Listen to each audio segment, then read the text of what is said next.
Bonjour à toi, cher spectateur. Le ciel étoilé au-dessus de ma tête, Dylan Clipper, il faudrait qu'un jour on arrête avec les titres à rallonge en France, avait l'air d'être un film qui sortait un petit peu de nulle part, au-delà d'une distribution un petit peu tristounette de à peine 30 salles en France. Le film avait l'air d'être une espèce d'expérience cinématographique très atypique de la part d'un ancien documentariste donc, qui voulait nous emmener dans un univers qui soit mi-chemin entre l'hyper-réalisme et la chronique fantasmagorique complètement fumée, autour d'une remise en cause sociétale presque qui avait l'air d'être limite absurde. Et Dieu sait que c'est compliqué d'aborder ce genre-là aujourd'hui. Le résumé pour faire simple, Bruno est un homme assez étrange, vivant totalement reclus chez lui, cherchant désespérément l'inspiration pour son prochain roman. Alors qu'il a le syndrome de la page blanche, il voit débarquer du jour au lendemain sa mère et son père, accompagnés d'une étrange jeune femme, Sophie. Alors, je peux comprendre que beaucoup de gens n'adhèrent pas au délire que propose Hélène Clipper au travers de son long métrage. C'est un style, c'est une manière de concevoir le cinéma, c'est une manière d'imaginer le cinéma. C'est également une manière très fantasmagorique de concevoir un concept de mise en scène et d'écriture. Ça fonctionne si on aime ça. Sinon, ça peut limite passer pour de l'auteurisme pompeux, ça je peux totalement le comprendre.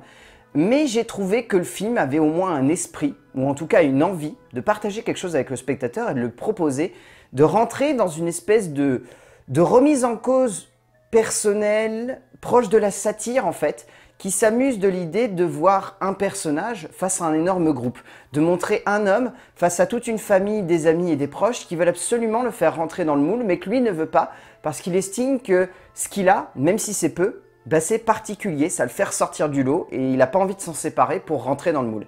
Cette idée est très intéressante et je trouve que Hélène Clipper arrive à très bien l'amener au sein d'un espèce de film qui est loufoque, absurde, déjanté, fumé. Et Dieu sait qu'aujourd'hui, il y a beaucoup de cinéastes en France qui essayent de faire ça et qui se cassent les dents contre le bitume.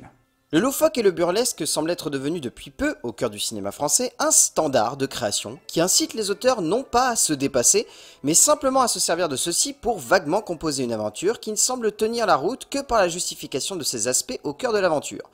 Hélène Clipper a pourtant choisi de surfer sur cette vague afin de mettre en place un moment de cinéma qui sonne comme une œuvre assez étonnante, mais extrêmement classique en un sens dans sa composition, qui ne tient presque la route que par le biais de l'utilisation du loufoque et de l'absurde justement, pour amener l'ensemble de la narration à exploser et en un sens à se révolutionner. Alors en termes d'écriture, Hélène Clipper, ce qu'il a voulu essayer de construire, je pense, c'est un ensemble de personnages qui donne la sensation en fait de voir un homme face à un groupe, David contre Goliath, de montrer un personnage qui a simplement sa personnalité assez particulière, qui oui, vit un peu reclus du monde, qui oui, a une vision particulière de l'amour, de l'amitié, du rapport qu'il doit entretenir avec les femmes, tout ça. Mais ça n'empêche pas que c'est un être humain. Et tout l'intérêt du film est de l'opposer à un groupe qui n'arrive pas à être singulier, qui ne se voit que au travers justement de ce groupe, que ce soit son pote, son ex, ses parents, ses psychiatres. Tous ces personnages forment un tout. On n'arrive pas à dissocier un personnage de l'autre parce que justement, tout l'esprit du film, et je pense tout l'esprit de l'écriture, consiste à nous dire que si on a une personnalité qui nous est propre, eh ben on doit la conserver en fait. Même si les autres nous disent que oui, on peut paraître un petit peu foufou, un petit peu bizarre, un peu atypique, pas forcément dans le moule, ça ne veut pas forcément pour autant dire qu'on est une personne déviante ou une personne que la société va forcément rejeter. Bien au contraire. C'est un point qu'il faut que l'on conserve et tout le film est orienté là-dessus. Oui, ça peut sembler extrêmement cucu comme métaphore sur si tu as une personnalité, tu dois la garder, ce n'est pas parce que les autres ne l'aiment pas que forcément elle est mauvaise. Oui, on est un petit peu proche de ça, mais ça reste tout de même intéressant. Et puis en plus, toute la dynamique de dramaturgie que met en place Clipper, elle réussit également à tenir le film en haleine. Clipper va absolument développer un ensemble dramatique qui ne reste jamais statique, qui passe son temps à avancer dans une seule direction, celle de développer le plus possible d'actions et de retournements autour de Bruno, ce qui a tendance à sonner comme un vide créatif et dramatique assez impressionnant. Dommage, car lorsque l'on regarde l'ensemble narratif qui amène les personnages et Bruno à évoluer au fil des événements, c'est vraiment plein de bonnes idées, de jeux avec les situations et construit autour d'un loufoque qui tient très largement la route et qui ne sonne pas, comme cela aurait pu être facilement le cas, comme un jeu assez inutile et anti-créatif. En termes de mise en scène, alors déjà il y a le choix de ce format qui est à mi-chemin entre le 4 tiers et le 16 neuvième, on est sur presque un 1.60, c'est très particulier comme format. Ça apporte quelque chose d'assez hors norme au film. Après, c'est juste un choix esthétique qui aide pas vraiment. Moi, ce que j'ai beaucoup aimé, c'est le travail de la lumière qui était fait sur le film. On a une sensation que la lumière est presque fantomatique, très ambivalente. Elle a tendance à donner une ambiance qui est très forte à de nombreuses scènes, notamment une des premières scènes en fait, où le personnage central va se balader dans une lumière complètement rouge et d'un seul coup on va passer au bleu. Il y a plein de petites idées comme ça qui, on le sent dans la mise en scène, fait que Clipper, au-delà d'être passé du documentaire, a vraiment voulu démontrer qu'il avait qu'il voulait apporter un soin particulier à l'image, qu'il voulait lui donner, si ce n'est quelque chose d'esthétique, au moins quelque chose de graphique. De faire en sorte que l'image, on arrive à la dissocier vraiment du sous-texte ou du texte que emporte le scénario pour lui donner une identité propre. Et ça marche clairement bien, ça donne quelque chose de vraiment fort et ça donne une vraie dynamique à l'ensemble du long métrage. Après, ce que je peux reprocher, c'est que Clipper a tendance à un peu des fois tourner en rond au travers de sa mise en scène, à mettre des boucles dans la manière avec laquelle il choisit les mouvements, les enchaînements de personnages, de rencontres, etc.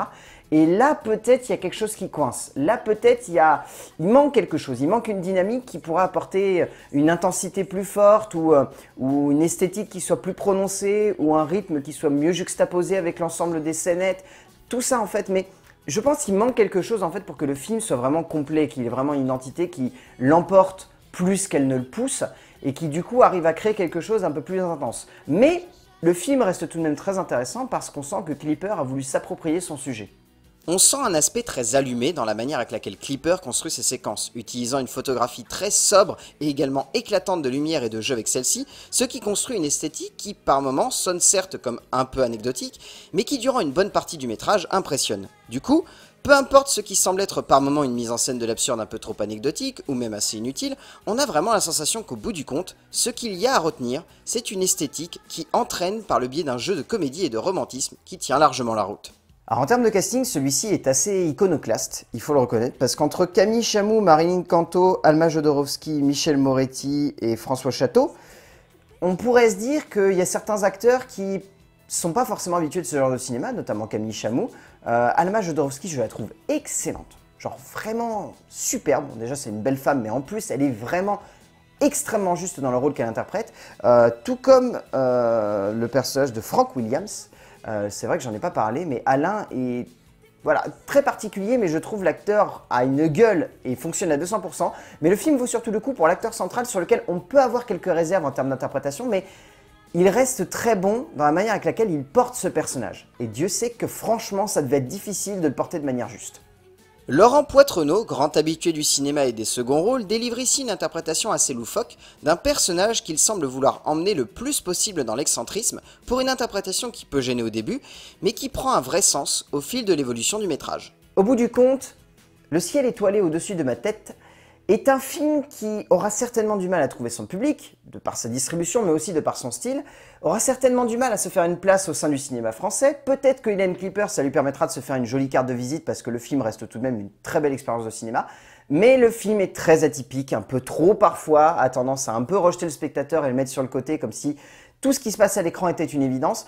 Dans cette optique-là, le film est assez fermé, mais je pense qu'avec un petit peu d'ouverture d'esprit, on peut vraiment apprécier Le ciel étoilé au-dessus de ma tête de Hélène Clipper, qui reste une œuvre très intéressante, pas forcément hyper juste, mais qui a au moins le mérite de tenir la route, ce qui est quand même quelque chose d'assez compliqué aujourd'hui, surtout dans le genre de l'absurde et du loufoque. Donc dans cette optique-là, pourquoi pas essayer de le regarder, vous verrez bien si ça vous convient. A plus!